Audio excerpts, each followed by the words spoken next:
El contrato es la principal herramienta que utilizamos en el mercado laboral, entre quienes contratan y quienes desarrollan un trabajo.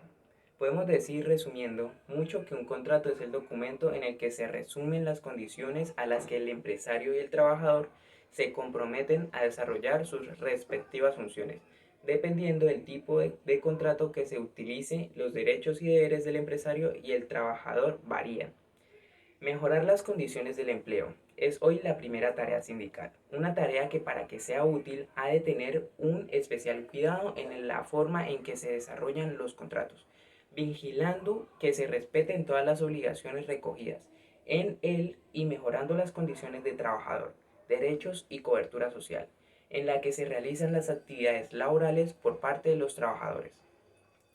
Existe un elevado grado de fraude que existe por parte de muchos empresarios al utilizar los contratos. Por un lado, debemos denunciar la utilización ilegal de algunos contratos cuando no se respetan las condiciones estipuladas en ellos. Utilización de trabajadores cualificados suficientemente con contratos de tipo formativo, renovación sistemática de contratos eventuales, con la fórmula contrato, despido, contrato, etc. Igualmente, el elevado número de personas que desarrollan un trabajo sin ningún tipo de contrato y por tanto sin ningún tipo de cobertura legal. ¿Qué es el contrato de trabajo? Podemos decir que un contrato es el acuerdo entre el empresario y el trabajador, en el que se detallan las condiciones en las que un trabajador se compromete a realizar un determinado trabajo por cuenta del empresario y bajo su dirección a cambio de una retribución o sueldo. Forma de contrato. Los contratos de trabajo pueden hacerse por escrito o verbalmente. Es el modo en que las partes manifiestan su voluntad de celebrar el contrato. Son formas expresas las que tienen una manifestación exterior y tácticas, las que se deducen del comportamiento de las partes. Duración del contrato. El contrato puede realizarse por tiempo definido, fijo o por una duración determinada temporal. Esta duración dependerá del tipo de contrato y de lo establecido en el mismo, aunque esto ya lo veremos más adelante. El periodo de prueba es optativo y, de acordarlo, se debe poner por escrito en el contrato. La duración del periodo de prueba se fija en los convenios colectivos y en su defecto. Como máximo será de 6 meses para técnicos titulados y 2 meses para el resto de trabajadores, excepto si la empresa es de menos de 25 trabajadores y no podrán exceder de 3 meses. No se podrá establecer periodo de prueba cuando el trabajador haya desempeñado las mismas funciones con anterioridad en la empresa, bajo cualquier modalidad de contratación. Durante este periodo de prueba, el trabajador tendrá los mismos derechos y obligaciones que los demás trabajadores. Salario es la remuneración que obtiene el trabajador por la realización de su trabajo. En el contrato figura el total de las pesetas brutas al año y el número de pagas, incluidas las pagas extraordinarias en que se distribuye.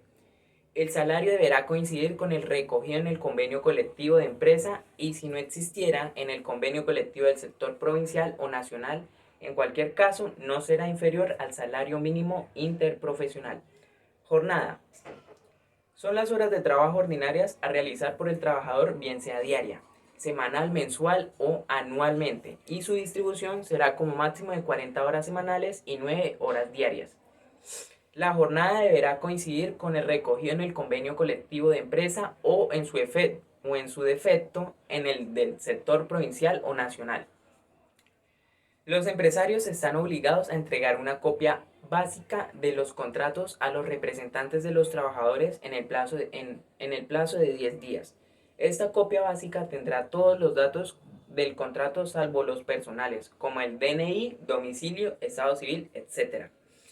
Los empresarios deberán registrar los contratos, junto con la copia básica firmada por los representantes de los trabajadores en el INEN.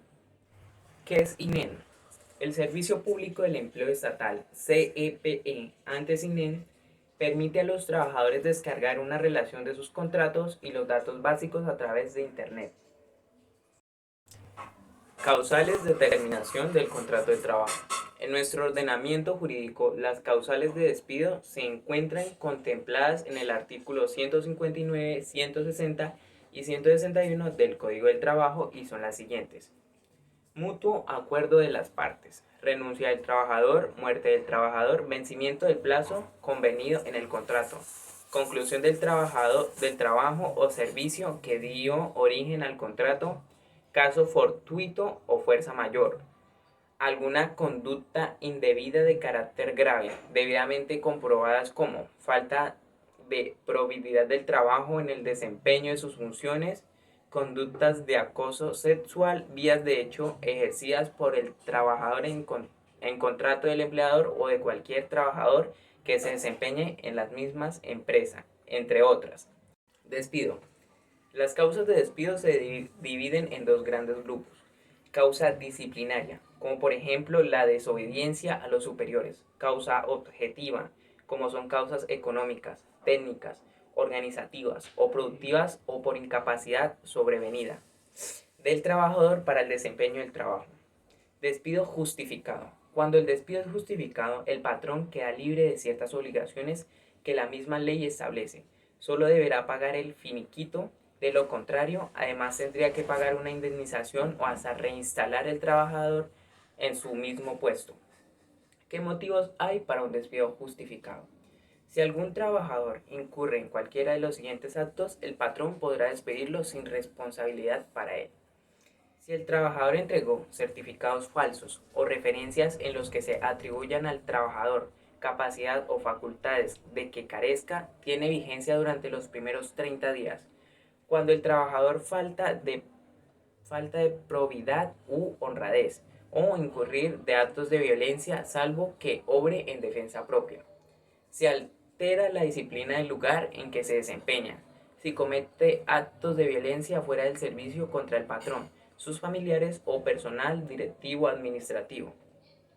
Ocasionar intencionalmente perjuicios materiales durante el desempeño de las labores. Cuando finaliza el contrato, debo saber. Liquidación. Es el recibo que la empresa tiene que dar al trabajador cuando finaliza la relación laboral. En el recibo figurarán las partes proporcionales de las siguientes cantidades: pagas extraordinarias y vacaciones. También figurarán el salario, los atrasos y cantidades adeudadas por otros conceptos. Indemnización por despido. Es la cantidad, días por año trabajado, que la empresa tiene que pagar al trabajador cuando finaliza el contrato temporal. No en todas las modalidades, como veremos más adelante en las distintas modalidades de contrato o en algunos casos de despido. Finiquito. Es el documento que termina la relación laboral entre el empresario y el trabajador y recoge la cantidad resultante de la suma de la liquidación y la indemnización. Muy importante. Si firmas el finiquito, podrías estar renunciando a emprender futuras acciones legales. Asesórate en el sindicato antes de firmarlo. Te enviarás posibles problemas si lo ves claro. Escribe en el documento la expresión no conforme. La ley establece la posibilidad de que, a petición del trabajador, se presente en la firma del finiquito un representante de los trabajadores para asesorarlo si fuese necesario. Por tanto, no dudes en solicitar ayuda a tu representante sindical antes de firmar el finiquito. No estás solo, los sindicatos te ayudan. Además de todos los derechos anteriores, también tienes otros como el conjunto de los trabajadores. Primero, a no ser discriminado para el empleo, o una vez empleado por razones de sexo, estado civil, por la edad, dentro de los límites que marca la ley. Ya sabes que debe ser mayor de 16 años, raza, condición social, ideas religiosas o políticas, afiliación o no a un sindicato, así como la lengua dentro del Estado español. Tampoco podrá ser nadie discriminado por razón de discapacidad física, psíquica y sensorial, siempre que se halla en condiciones de aptitud para desempeñar el trabajo o empleo de que se trate. 2. Al respeto a tu intimidad y a la consideración debida a tu dignidad, comprendida la protección frente a ofensas verbales o físicas de naturaleza sexual. 3. Tienes derecho a la percepción de un salario, según lo legalmente pactado. 4. Al ejercicio individual de las acciones derivadas de su contrato de trabajo. 5. a cuántos otros se deriven específicamente del contrato de trabajo. 6. Tienes plena libertad para elegir la profesión, oficio o trabajo que quieras desempeñar. 7. Puedes afiliarte a cualquier sindicato que tú decidas. 8. A la negociación colectiva en la que defiendas los intereses que te son propios y los del resto de trabajadores. 9. A la adopción de medidas de conflicto colectivo como recurso para hacerte oír. 10. Derecho a la huelga. 11. Tienes derecho a reunirte libremente. 12. A la participación en la empresa mediante los órganos de participación que marque la ley. 13. A la integridad física y a una adecuada política de prevención de riesgos laborales. Aunque después de esta maraña de leyes, plazos y normas, te encuentres un poco desorientado acerca de cuáles son los plazos exactos que debes tomar, debes recordar que los sindicatos tienen abiertas las puertas para que le hagas llegar cualquier tipo de consulta o duda. Presentación legal de los trabajadores. En lo que toca concretamente al asesoramiento en temas laborales, quienes están más próximos a ti son los delegados sindicales en las empresas. La figura del delegado o delegada sindical es la que encarna la representación legal del conjunto de trabajadores de una empresa. Los delegados sindicales se eligen democráticamente mediante un proceso de elecciones donde participan todos los trabajadores. Estos delegados sindicales, también llamados delegados de personal, participan representando los intereses de los afiliados y del conjunto de trabajadores en los órganos de dirección de la empresa que establece la ley y que suele ser el comité de empresa. Negociación colectiva. La negociación colectiva es el principal instrumento que tienen los trabajadores para mejorar las condiciones en las que se desarrolla su actividad laboral. De ahí la importancia de, de, de que nuestros delegados sindicales tengan el respaldo necesario para poder defender los derechos de los trabajadores en su discusión. La negociación colectiva es el conjunto de acuerdos, pactos, entre los empresarios y los trabajadores donde se recogen y regulan las condiciones laborales, obligaciones y derechos de los trabajadores, no solo de los que trabajan, sino también para futuros trabajadores, pudiendo acordar la creación de nuevos puestos de trabajo. El principio acuerdo es el convenio colectivo, donde se regulan temas tan importantes como jornada, categoría, salario, creación de nuevos empleos, formación para trabajadores, salud laboral, promoción profesional, etc.